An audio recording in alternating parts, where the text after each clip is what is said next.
Hi everyone, welcome back. So we're back again with another short video tutorial, and in this video we will be learning how we can change the language in our VLC Media Player in our Windows 10 or Windows 11 devices. So for that, let us open our VLC. So here in the Windows search tab, we need to type VLC, and then you will see under Best Match the VLC Media Player scanned, or under the apps we have the VLC Media Player. So we will go with VLC Media Player.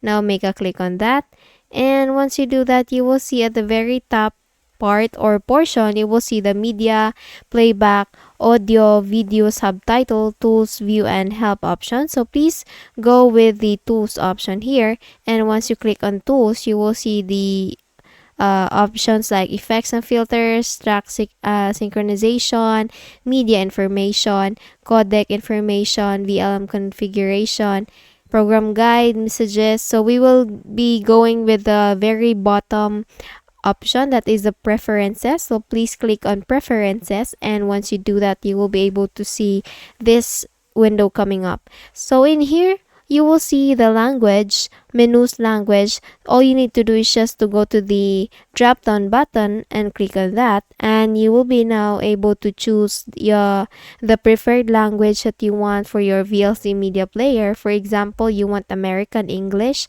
then all you need to do is just to click on that and click on the save button here, and then just close this window. So for example, you want to have this Portuguese language or British English, so I can't read the other language. So for example, you want to have this British English language, then you can click on this save button here.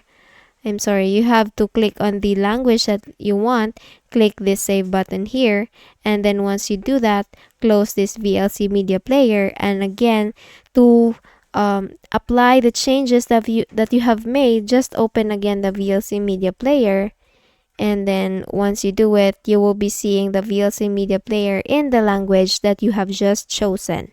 Okay, so that's it. I hope you learned something from this video, and if you found this video helpful, please don't forget to give this a thumbs up, and of course subscribe to our channel. Thank you so much for watching this video, and I hope I'll be seeing you again in the next one. Bye bye.